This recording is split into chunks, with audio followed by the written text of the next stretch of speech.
तुमने अपने बचाव के लिए वकील करने से इनकार क्यों किया? रजनी, मैं ये मुकदमा नहीं लड़ना चाहता। सच्चाई है कि मैंने वही किया जो मैं करना चाहता था। मुझे कोई पछतावा नहीं है।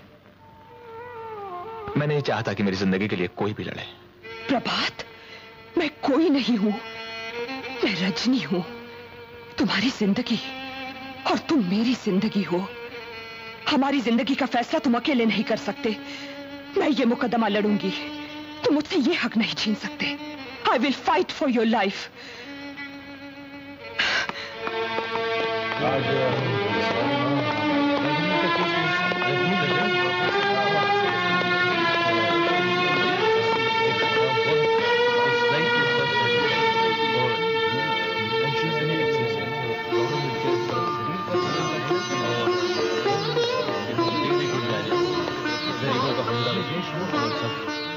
अच्छा है योर ऑनर, ये केस बिल्कुल साफ है। देखने में सीधा साधा लगने वाला प्रोफेसर प्रभात कुमार वर्मा दरअसल एक बहुत खतरनाक आदमी है। ये दिन में बच्चों को हिंदी और संस्कृत पढ़ाता और रात में पिस्तौल लेकर ऐसे निकल पड़ता जैसे शैतान बच्चे गुलेल लेकर चिड़ियां मारने निकल पड़ते हैं और जब जिसे चाहते हैं मार डालते हैं। प्रभात वर्मा को आज कर रॉबिन हुड बनने का शौक था।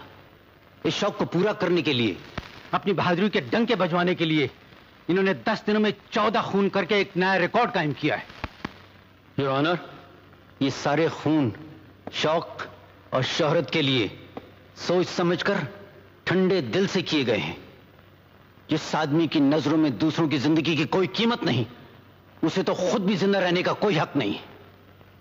प्रभात कुमार वर्मा अपने जुर्म पर इकबाल कर चुके हैं। इन्हें कड़ी से कड़ी सजा मिलनी चाहिए। क्या आप अपने जुर्म का इकबाल करते हैं? जी हाँ।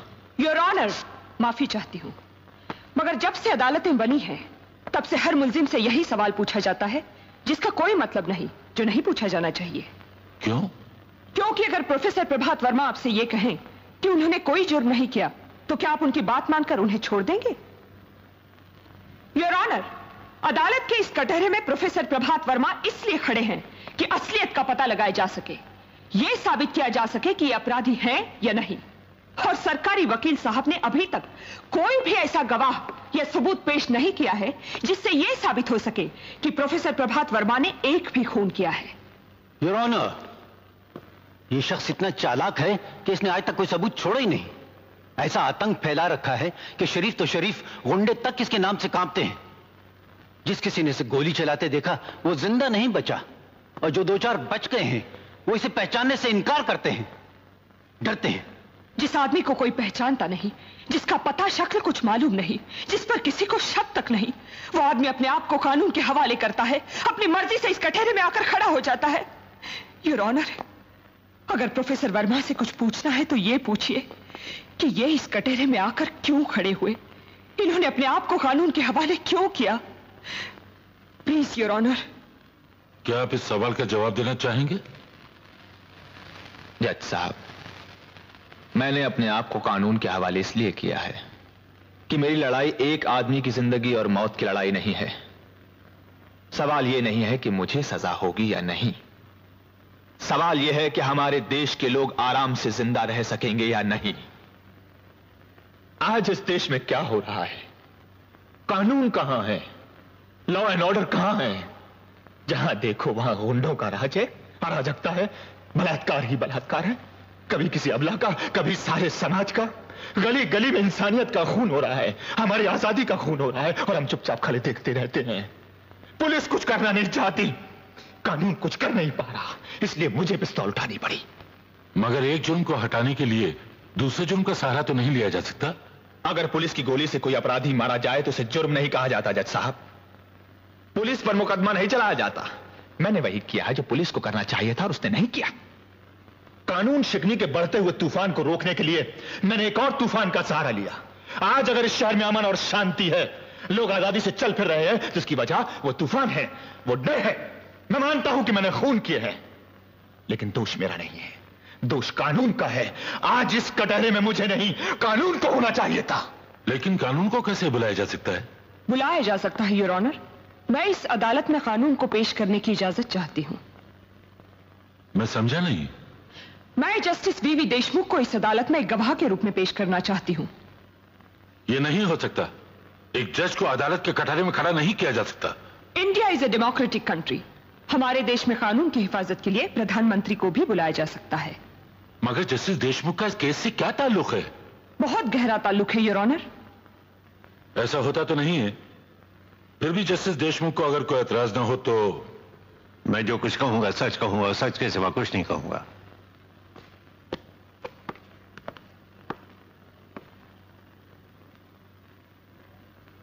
जस्टिस देशमुख, आपको पिछले नवंबर की 20 तारीख याद है? क्या हुआ था उस दिन? उस दिन आपकी अदालत में एक बलात्कार और खून का केस आया था। ऐसे केस तो रोज आते हैं, उसमें याद रखने की क्या बात है?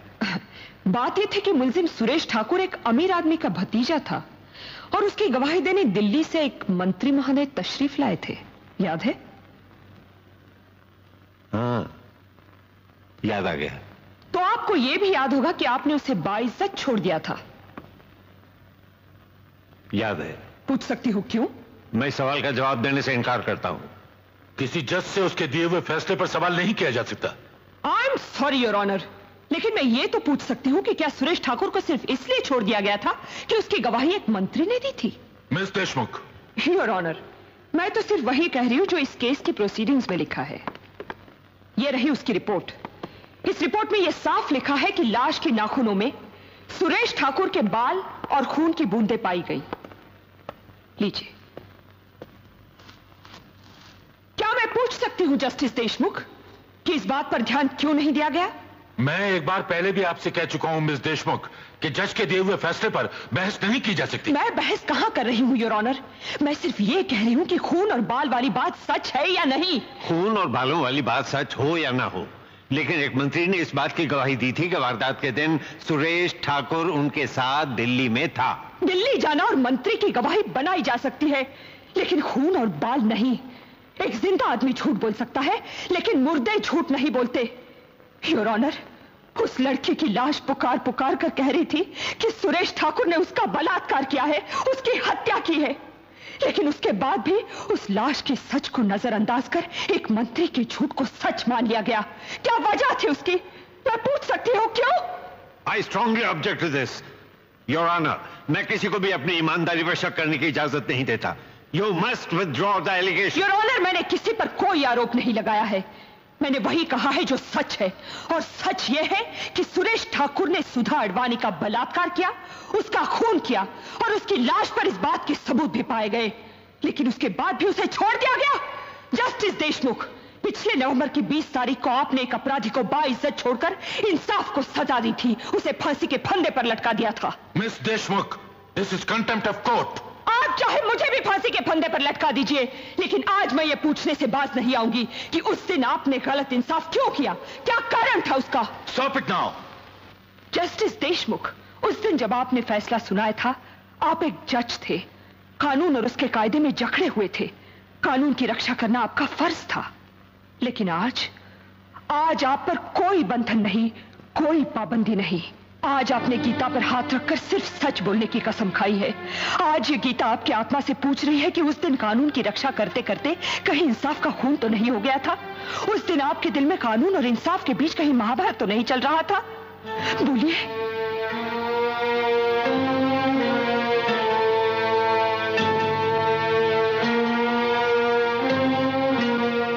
एक जज के दिल में ये महाभारत हमेशा होती रहती है, और कभी कभी वो कानून को बचाते बचाते इंसाफ को नहीं बचा पाता। Order, order. उस फैसले के बाद जो कुछ हुआ उसका जिम्मेदार वो फैसला है, आपका कानून है। अगर उस दिन सुरेश ठाकुर को बाइज्जत रिहा न किया जाता तो प्रोफेसर प्रभात वर्मा का घर बर्बाद न होता, उसकी मां का खून न होता, उसकी बहन का बलात्कार न होता, वो आत्महत्या न करती। योर ऑनर, उस दिन अगर सुरेश ठाकुर जैसे भयानक जानवर को इस शहर में खुला न छोड़ दिया जाता तो प्रोफेसर प्रभात कुमार वर्मा जैसे शरीफ आदमी को, एक कवि को हाथ में पिस्तौल उठाकर खूनी न बनना पड़ता। ऐसा हुआ था तो प्रभात कुमार ने पुलिस को क्यों नहीं बताया? बताने से क्या होता? फिर कोई मंत्री आकर गवाही देता कि वो बंबई में नहीं दिल्ली में था। या कोई सरकारी डॉक्टर आके साबित कर देता कि सुरेश ठाकुर अपने 5 साथियों के साथ किसी अस्पताल में बेहोश पड़ा अपना इलाज कर रहा था, और जो अस्पताल में है वो प्रोफेसर के घर कैसे हो सकता है? मिस देशमुख, क्या आप ये कहना चाहती हैं कि जिस आदमी को एक बार इंसाफ ना मिले वो दूसरी बार कानून के पास आने के बजाय कानून को अपने हाथों में ले ले, एक पिस्तौल लेकर निकल पड़े और जब चाहे जिसका चाहे खून कर दे? योर ऑनर, प्रभात कुमार ने खून नहीं किए हैं, गुंडों को सजा दी है, इंसाफ किया है, एक जज का अधूरा काम पूरा किया है। अगर लोग इसी तरह हाथों में पिस्तौल लेकर जज बनने लगे तो गली गली में रॉबिनहुड पैदा हो जाएंगे। हर तरफ लोग खून की होली खेलते हुए नजर आएंगे और कोई भी सरकार, कोई भी समाज इस बात की इजाजत नहीं देता कि गुंडागर्दी को एक और गुंडागर्दी से रोका जाए। मिस देशमुख, कानून हाथ में लेना जुर्म है और उस जुर्म की सजा जरूर मिलनी चाहिए। मैं भी तो यही कहता हूं जज साहब की सजा जरूर मिलनी चाहिए। इसीलिए तो मैंने अपने आप को कानून के हवाले किया है। मैंने अपना फर्ज पूरा किया है, कानून अपना फर्ज पूरा करे। इसके लिए कानून को अगर मेरी जान की जरूरत है तो वो हाजिर है। फांसी का फंदा मैं खुद अपने गले में डाल लूंगा। बस एक प्रार्थना है आपसे। बड़ी तपस्या और बलिदान के बाद हमारे इस देश को आजादी मिली है। ऐसा कुछ कीजिए कि इस आजादी को हमसे कुछ छीनने ना पाए, कोई गुंडा इसका बलात्कार ना कर सके, आने वाली संतानें अपने आजाद देश में आजादी की सांस ले सके, बिना डर के जिंदा रह सके। और कानून को इतना मजबूत बना दीजिए कि फिर कभी किसी प्रभात को पिस्तौल का सहारा न लेना पड़े। इसके बदले मौत भी मिलेगी तो प्रसाद होगी, भारत माता का आशीर्वाद होगा।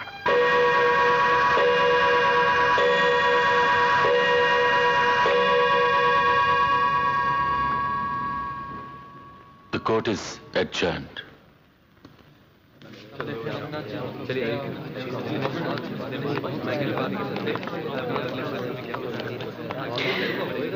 I'm sorry, पापा। इसमें सॉरी की क्या बात है? तुम्हारी बदौलत मेरे दिल से बहुत बड़ा बोझ उतर गया है। मुझे तुम पे नाज है।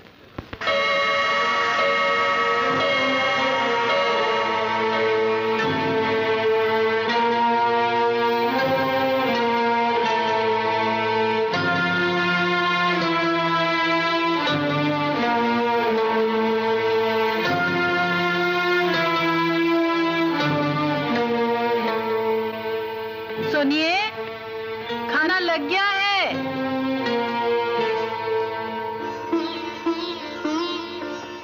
Hello daddy.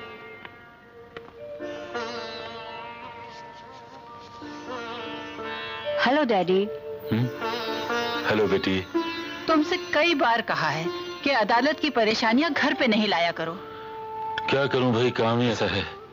इंसान की जिंदगी और मौत का सवाल होता है। आजकल रॉबिनहुड का केस चल रहा है। बात तो ठीक है, जब से वो आया है शहर में अमन हो गया है, नहीं तो जब तक रेनू कॉलेज से नहीं आ जाती थी मुझे तो डर लगा रहता था। जरा सोचिए योर ऑनर, आपकी बेटी कॉलेज से घर आ रही है, रास्ते में गुंडा उसे देख लेता है, वो भागती है, गुंडा उसका पीछा करता है, उसको पकड़ लेता है, उसका बलात्कार करना चाहता है। आपकी बेटी मदद के लिए पुकारती है, उसकी चीखें सुनसान सड़कों से टकराकर वापस आ जाती है, वो थककर जमीन पर गिर जाती है और गुंडा उसके कपड़े उतारने के लिए हाथ आगे बढ़ाता है और अचानक एक गोली चलती है। भगवान की तरह वहां कोई आ जाता है, गुंडा मारा जाता है और एक दुनिया उजड़ते उजड़ते रह जाती है, एक जिंदगी बर्बाद होते होते बच जाती है। मैं आपसे पूछना चाहती हूँ योर ऑनर, क्या आप बचाने वाले को सजा देंगे, उसे खूनी समझेंगे, उसे गुनहगार और अपराधी ठहराएंगे?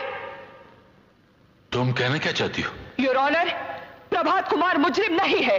उन्होंने जो कुछ भी किया है वो कानून की हिफाजत के लिए किया है, आपको और आपको बचाने के लिए किया है। और यह साबित करने के लिए मैं इंस्पेक्टर शफी को एक गवाह के रूप में पेश करने की इजाजत चाहती हूं। इंस्पेक्टर शफी।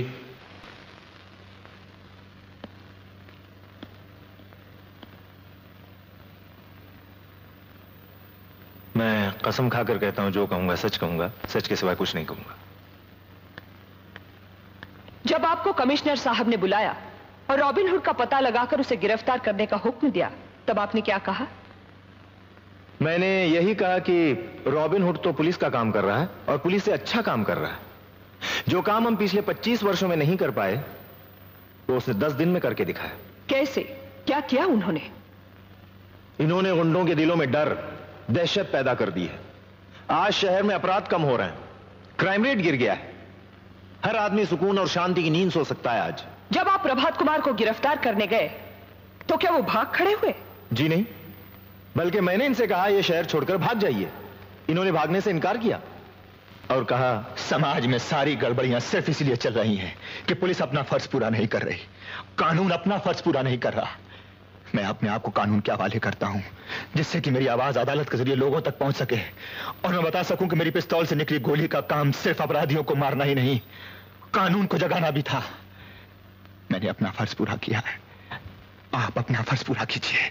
और यह कहकर प्रभात कुमार ने अपने आप को पुलिस के हवाले कर दिया। आपने प्रभात कुमार को भाग जाने के लिए क्यों कहा? योर ऑनर, प्रभात कुमार ने रॉबिन हुड बनकर गुंडों के दिलों में जो डर, जो आतंक पैदा कर दिया था, मैं उस डर को जिंदा रखना चाहता था। उस रॉबिन हुड को जिंदा रखना चाहता था जो लोगों की रक्षा करता रहा। इंस्पेक्टर शफी, हालात कुछ भी रहे हों, आपको अपना फर्ज अदा करना चाहिए और आपका फर्ज खूनी को पकड़ना है, उसका इंसाफ करना या उसे छोड़ देना नहीं। इस गलती के लिए आपको सस्पेंड कर देना चाहिए ताकि दूसरे अफसर से नसीहत लें और कभी ऐसी गलती ना करें। Thank you your honour. Inspector Shafi ने और एक गलती की है, सच बोलने की गलती, यह बताने की गलती कि उन्होंने प्रभात कुमार को भाग जाने की सलाह दी। प्रभात कुमार ने भी यही गलती की थी, सच बोलने की गलती, अपने आप को कानून के हवाले करने की गलती, जबकि अदालत के पास इनके खिलाफ कोई सबूत नहीं था, कोई गवाह नहीं था। मिस रजनी, इससे बड़ा सबूत और क्या हो सकता है कि प्रभात कुमार ने भरी अदालत में यह बयान दिया है कि वो सारे खून इन्होंने किए हैं। अगर अदालत में दिया हुआ बयान ही सब कुछ है तो मैं इस गीता पर हाथ रखकर बयान देने के लिए तैयार हूं कि ये सारे खून मैंने किए हैं। तो क्या प्रभात कुमार को छोड़ देंगे और मुझे सजा देंगे? काश ऐसा हो सकता, लेकिन मैं ये झूठ भी नहीं बोल सकती क्योंकि इस कटहरे में खड़ा हुआ एक सच्चा इंसान अपने बचाव के लिए किसी भी झूठ का सहारा नहीं लेना चाहता। जज साहब, जरा गौर से देखिए, ये वही सीधा साधा प्रोफेसर है जो इलाहाबाद से बंबई आता है, यहां की गुंडागर्दी देखकर घबरा जाता है, पुलिस के पास जाता है, कोई मदद नहीं मिलती। एक मालदार गुंडा एक शरीफ लड़की का बलात्कार करता है, उसकी हत्या कर देता है। प्रभात कुमार कानून का दरवाजा खटखटाता है, दरवाजा खुलता है, लेकिन वहां झूठी गवाही की जीत होती है, सच हार जाता है। कानून का फैसला गुंडों को शाबाशी देकर उनकी हिम्मत बढ़ाता है। नतीजा वही गुंडा, एक करोड़पति स्मगलर का भतीजा, उस प्रोफेसर को सबक सिखाने के लिए 5 और गुंडों को लेकर उसके घर पहुंच जाता है और उसके बाद एक बेटे की आंखों के सामने उसकी मां की हत्या कर दी जाती है। एक एक करके 6 गुंडे उसकी बहन का बलात्कार करते हैं। वो मासूम भैया भैया पुकारती रहती है, लेकिन रस्सियों में बंधा हुआ भैया कुछ नहीं कर पाता, कुछ नहीं। वो शर्म से ऊपर से कूदकर अपनी जान दे देती है और उसका छोटा सा घर शमशान बन जाता है। और ये सब सिर्फ इसलिए कि प्रभात कुमार ने गुंडों की शिकायत की थी, कानून का दरवाजा खटखटाया था। पुलिस और कानून की मदद मांगने की इतनी बड़ी सजा। कानून तो सिर्फ एक बार फांसी देता है, लेकिन उस रोज 6 गुंडों ने इन्हें बार बार फांसी के फंदे पर लटकाया था। कुर्सी से बंधे उस खिलौनी करतूत को देखने की सजा हजारों सालों की जेल से कहीं ज्यादा थी। उस सजा के बाद प्रभात कुमार जीना भूल गया, हंसना भूल गया, रोना भूल गया, प्यार करना भूल गया। मैं पूछती हूँ, दुनिया की कौन सी अदालत प्रभात कुमार को इससे बड़ी सजा दे सकती है? योर ऑनर, अगर आप प्रभात कुमार को कुछ देना ही चाहते हैं तो उसे उसकी मां दे दीजिए, उसकी बहन दे दीजिए, वो मुस्कुराहटें दे दीजिए जो मिट चुकी है, वो दिल दे दीजिए जो प्यार करता था। मगर आपका कानून ये सब कुछ नहीं दे सकता। अगर दे सकता है तो मौत, सिर्फ मौत।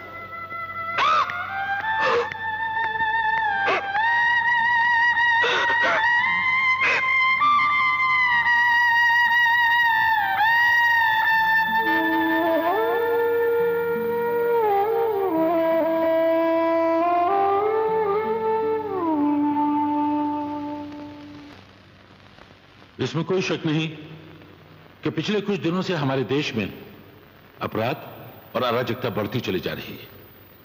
अब सवाल यह है कि हम और आप इस अराजकता के लिए क्या कर रहे हैं? चुपचाप देखते रहना या कानून और सरकार को गालियां देना इसका इलाज नहीं, और नहीं इसका इलाज कानून को हाथ में लेकर लोगों का खून करना है। दोनों रास्ते गलत हैं। इसलिए आज जरूरत इस बात की है कि हम सब लोग साथ मिलकर अपने देश को मजबूत करें, कानून को मजबूत करें, पुलिस को मजबूत करें, जिससे हमारे देश से अपराध और अराजकता कम हो सके और हम हर एक के साथ सही इंसाफ कर सकें। प्रभात कुमार के साथ भी सही इंसाफ होना चाहिए। कानून का तकाजा है कि उन्होंने जो जुर्म किया उसकी सजा उन्हें मिले। इसलिए यह अदालत प्रभात कुमार को उम्र कैद की सजा देती है। लेकिन जिन हालात में ये खून हुए, उन हालात में किसी भी इंसान का मानसिक या दिमागी संतुलन बिगड़ सकता है। प्रभात कुमार के साथ भी ऐसा ही हुआ। इसलिए यह अदालत इंसानियत और इंसाफ की मांग को पूरा करते हुए सरकार से यह दरखास्त करती है कि उनको और उनकी सजा को माफ कर दिया जाए, ताकि प्रभात कुमार एक बार फिर से अपनी टूटी हुई जिंदगी को समेटकर सही मायनों में एक अच्छे नागरिक की तरह जी सके।